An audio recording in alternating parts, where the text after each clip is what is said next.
प्रिय भाइयों और बहनों, जय मसीह की। आज जब हम परमेश्वर के वचन के प्रकाश में धन के विषय में चर्चा करने आए हैं, मैं आपसे निवेदन करता हूं कि अपने मन और हृदय को पूरी तरह खुला रखें। आज का समय अत्यंत महत्वपूर्ण है, क्योंकि ये कुछ ऐसे पल हैं जो आपके जीवन में रूपांतरण ला सकते हैं। मैं चाहता हूं कि पहले ही मिनट से आप महसूस करें कि परमेश्वर की उपस्थिति आपके आसपास है। अपने भीतर एक पवित्र जिज्ञासा जगने दें और परमेश्वर से प्रार्थना करें कि जो सत्य आज आपके सामने आएगा, वह आपके जीवन को नए तरीके से बदल दे। परमेश्वर का वचन हमें बताता है कि हमारे जीवन की हर एक बात में, इंक्लूडिंग धन का उपयोग, एक दिव्य उद्देश्य होता है। अगर आप दिल से सुनेंगे, तो यह संदेश आपको छोड़ेगा नहीं, बल्कि आपके भीतर नई आशा, नई प्रेरणा और एक नई समझ को जन्म देगा। हो सकता है आप बहुत सी परेशानियों से जूझ रहे हों, आर्थिक संकट, पारिवारिक जिम्मेदारियां या धन के कारण होने वाले तनाव। आज परमेश्वर आपसे यह कहना चाहता है कि वह आपके जीवन में अद्भुत काम करने के लिए तैयार है। लेकिन क्या आप तैयार हैं? क्या आप एक खुले मन से, एक हौसले भरे दिल से, एक दृढ़ विश्वासी आत्मा से यह समय व्यतीत करने को तैयार हैं? अगर हां, तो मैं आपसे आग्रह करता हूं, अपनी आंखें बंद करके अभी परमेश्वर से कहें, हे परमेश्वर, मेरा मार्गदर्शन कर, मुझे सिखा कि धन को तेरे वचन के अनुसार कैसे उपयोग करूं। बस इतना कहने भर से आपको एहसास होगा कि आपके आसपास की हवा भी एक विशेष पवित्रता से भर गई है। परमेश्वर के प्रेम का स्पर्श आपकी आत्मा को छूने लगा है और आप अनुभव करेंगे कि आज का संदेश सिर्फ एक सामान्य संदेश नहीं, बल्कि जीवन में एक नया मोड़ देने वाला संदेश होगा। धन के विषय में बाइबल में अनेकों स्थानों पर लिखा है, लेकिन सबसे पहली बात हमें समझनी होगी कि धन बुरा नहीं है, बल्कि धन के प्रति हमारा दृष्टिकोण और उपयोग यह तय करता है कि हम अपने संसाधनों का सदुपयोग कर रहे हैं या दुरुपयोग। एक तिमुथियुस 6:10 में लिखा हुआ है कि धन का प्रेम सभी बुराइयों की जड़ है। यहां धन की नहीं, बल्कि धन के प्रेम की बात हो रही है। जब हम परमेश्वर से अधिक धन से प्रेम करने लगते हैं, तब हम स्वयं को एक ऐसे जाल में उलझा लेते हैं जहां लालच, ईर्ष्या और अहंकार जैसी नकारात्मक भावनाएं जन्म लेने लगती हैं। हमारे समाज में धन को अक्सर एक साधन ही नहीं, बल्कि एक लक्ष्य की तरह देखा जाता है। लोग कहते हैं, पैसा होगा तो सब कुछ होगा। लेकिन परमेश्वर का वचन स्पष्ट रूप से समझाता है कि धन परमेश्वर के कार्यों को आगे बढ़ाने का सिर्फ एक उपकरण है, हमारा लक्ष्य नहीं। यदि हम धन को साधन की तरह देखें और समझें कि यह हमें औरों की सेवा करने का, हमारे परिवारों की रक्षा करने का और परमेश्वर के राज्य के विस्तार में भाग लेने का अवसर देता है, तो हमारा दृष्टिकोण पूर्णतः बदल जाएगा। सोचिए, यदि आपको मालूम हो कि आपके पास मौजूद हर संसाधन परमेश्वर ने एक खास उद्देश्य के लिए दिया है, तो क्या आप उसका उपयोग लापरवाही से करेंगे? क्या आप उसका दुरुपयोग करेंगे? क्या आप बस अपने आनंद और अहंकार को संतुष्ट करने में उसे लगा देंगे? शायद नहीं। आप में से कई लोग आज इस संदेश को सुनते हुए सोच रहे हैं, क्या परमेश्वर वाकई मेरी आर्थिक स्थिति से चिंतित है?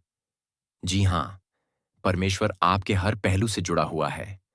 बाइबल के अनुसार परमेश्वर एक प्रेममय पिता है, जो अपने बच्चों की जरूरतों को भली भांति जानता है। मत्ती 6:33 में लिखा है, पहले तुम परमेश्वर के राज्य और उसकी धार्मिकता की खोज करो, तो ये सब वस्तुएं तुम्हें प्रदान की जाएंगी। यह वचन हमें स्मरण दिलाता है कि हमारी प्रथम प्राथमिकता परमेश्वर और उसकी इच्छा होनी चाहिए। जब हम परमेश्वर को अपने जीवन में प्रथम स्थान देते हैं, तो बाकी सारी चीजें, जिनमें हमारा आर्थिक प्रबंधन भी आता है, एक व्यवस्थित तरीके से चलने लगती हैं। लेकिन प्रश्न उठता है, हम धन को बाइबल के अनुसार कैसे उपयोग करें? सबसे पहले धैर्यपूर्वक परमेश्वर के वचन को पढ़ें, मनन करें और प्रार्थना करें। बिना प्रार्थना और वचन के अध्ययन के हम अक्सर अपने स्वार्थी विचारों का या दुनिया के प्रचलित तरीकों का ही अनुसरण कर बैठते हैं। मगर जब आप परमेश्वर के साथ समय बिताते हैं, तब रूहुल कुदस, पवित्र आत्मा, आपका मार्गदर्शन करेगा कि आपको कमाने से लेकर खर्च करने और दान करने तक किस तरह बढ़ना है। नीति वचन 3:9 कहता है, अपने धन से और अपनी सारी उपज के पहिलेतर फल से यहोवा का आदर कर। इसका अर्थ यह है कि हम जितना भी कमाते हैं, उसमें से पहला भाग परमेश्वर को अर्पित करें, उसे समर्पित करें। हो सकता है यह दान आपके कलीसिया में हो सकता है यह दान किसी जरूरतमंद की मदद में लगे, या फिर परमेश्वर के राज्य के प्रचार में हो। परंतु मुख्य बात यह है कि अपने संसाधनों को परमेश्वर की महिमा के लिए उपयोग करें, न कि केवल अपनी इच्छाओं की पूर्ति के लिए। जो कोई दिल से श्रद्धापूर्वक परमेश्वर की अगुवाई में देता है, वह कभी घाटे में नहीं रहता। 2 कुरिन्थियों 9:7 में लिखा है, परमेश्वर हर्षित दाता से प्रेम रखता है। जब हम आनंद के साथ देते हैं तो हम परमेश्वर के चरित्र को दर्शाते हैं, क्योंकि हमारा परमेश्वर भी प्रेम और उदारता का परम स्रोत है। आप शायद सोच रहे हों कि मेरी आय बहुत कम है, मैं कैसे दान करूं? परंतु बाइबल में उस विधवा का उदाहरण मिलता है जिसने अपनी 2 कौड़ियां दान पात्र में डाल दीं और यीशु ने उसकी भूरी भूरी प्रशंसा की। मरकुस 12:41-54। परमेश्वर को हमारी मात्रा से अधिक हमारा हृदय देखना है। क्या हम वाकई विश्वास करते हैं कि परमेश्वर हमारी जरूरतों को पूरा करेगा? क्या हमें लगता है कि जो थोड़ा हमारे पास है वह परमेश्वर के हाथों में महान हो सकता है? परमेश्वर बहुत छोटी चीजों को भी महान आशीष का स्रोत बना सकता है। इसके अतिरिक्त हमें बजट बनाना भी सीखना होगा। अनेकों बार हम सोचना छोड़कर बस खर्च करते चले जाते हैं और बाद में महसूस होता है कि हमने अपनी असल जरूरतों से भी हाथ धो लिया। क्या हमने कभी परमेश्वर से प्रार्थना की है कि वो हमें बुद्धि दे कि हम अपने खर्चों का सही प्रबंधन कर सकें? लूका 14:28 में यीशु एक दृष्टांत देते हैं कि कोई व्यक्ति घर बनाना शुरू करता है तो पहले बैठकर हिसाब करता है कि उसके पास पर्याप्त संसाधन हैं या नहीं। यदि बाइबल हमें भवन बनाने से पहले विवेकपूर्वक योजना बनाने को कहती है, तो छोटे मोटे व्ययों के विषय में भी सचेत रहना लाजिमी है। हम क्यों न धन के उपयोग में विवेक और अनुशासन का पालन करें? यह केवल धन की बचत भर नहीं है, बल्कि परमेश्वर का आदर करना भी है, क्योंकि हम उसकी दी हुई आशीष का बुद्धिमानी से उपयोग कर रहे हैं। ऐसे ही हम में से कुछ लोग कभी न कभी कर्ज के बंधन में फंसे होते हैं। याद रखें, आरण लेना बुरा नहीं है, परंतु बेवजह का कर्ज जो अहंकार, लालच या दिखावे के कारण लिया गया हो, वह हमारे जीवन में बोझ बन जाता है। यह बोझ हमें परमेश्वर की आजादी के अनुभव से दूर कर देता है।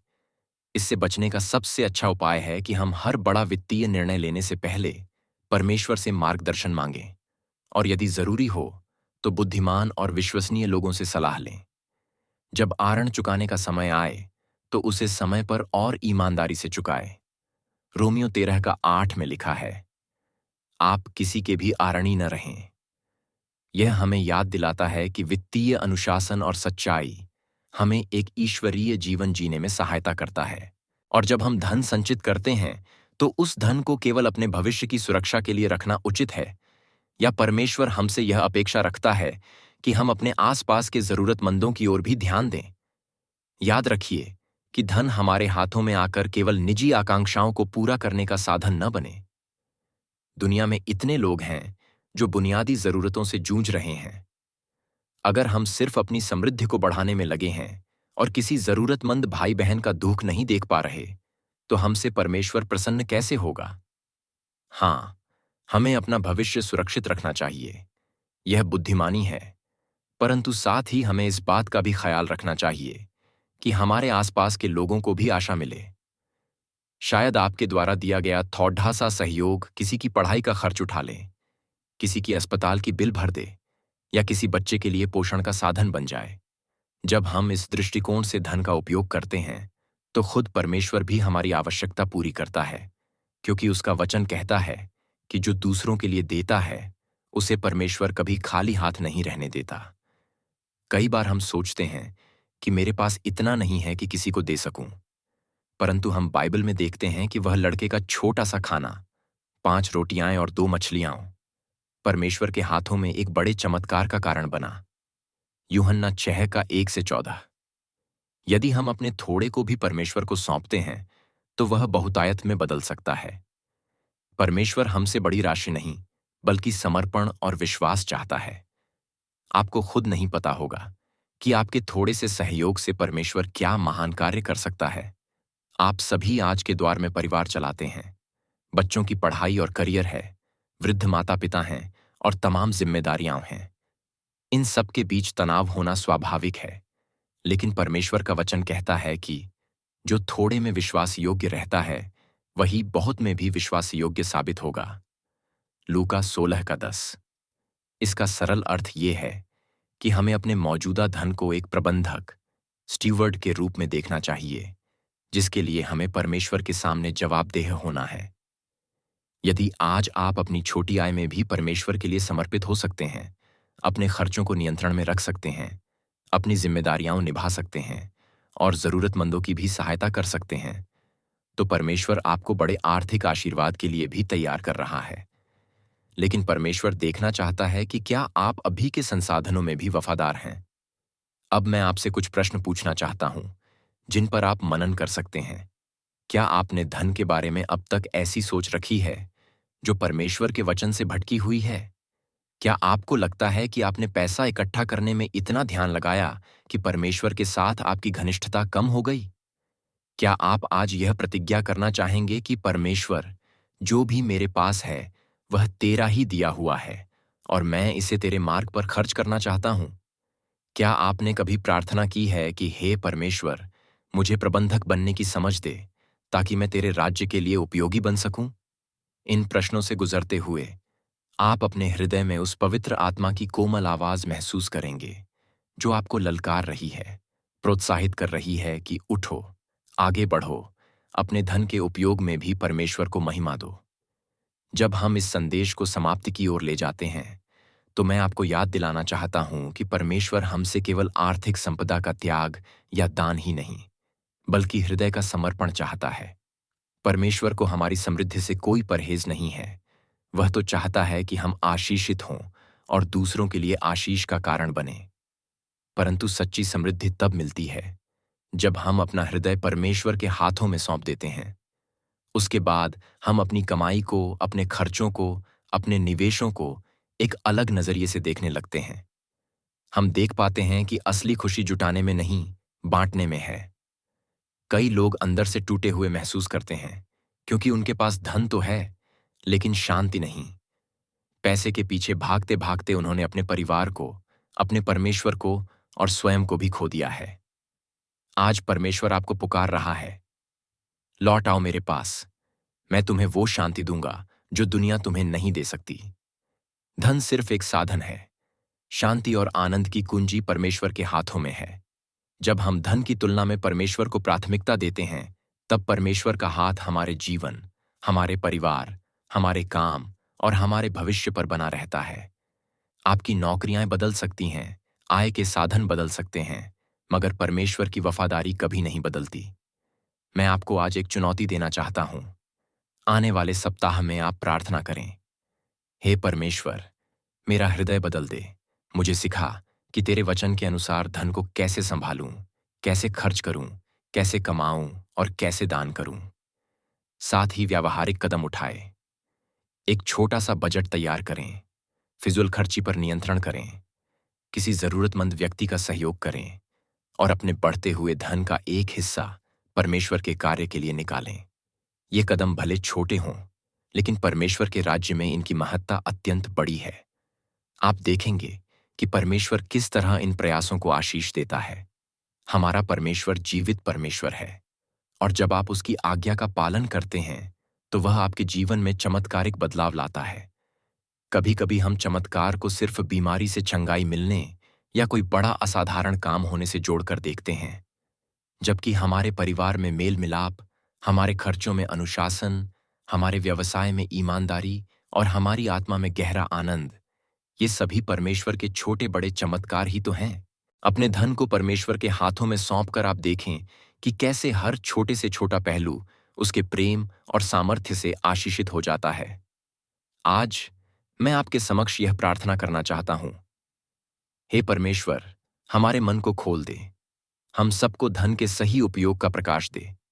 जिन भाइयों बहनों के मन में धन को लेकर असंतोष या भय है, उन्हें तू शांति प्रदान कर। जिनके पास बहुतायत है, उन्हें तू उदार हृदय दे, और जिनके पास अल्प है, उन्हें विश्वास दे कि तू किसी भी कमी को पूर्ण कर सकता है। हम सबको एक ऐसा दिल दे जो धन के बजाय तुझसे प्रेम करता हो और धन का उपयोग तेरी महिमा और लोगों की भलाई के लिए करता हो। यीशु के नाम से आमीन। यदि आप इस प्रार्थना में मेरे साथ हैं तो आप अपनी आत्मा में हल्कापन महसूस करेंगे। मन में एक नया विश्वास जग रहा है कि परमेश्वर आपको हर रूप में गाइड करेगा, चाहे वह एक नया व्यवसाय शुरू करना हो या पुराना कर्ज चुकाना हो या किसी जरूरतमंद की सहायता करना हो। परमेश्वर की आवाज आपको राह दिखाएगी और आपका हाथ थामे रखेगी। आप कभी अकेले नहीं हैं।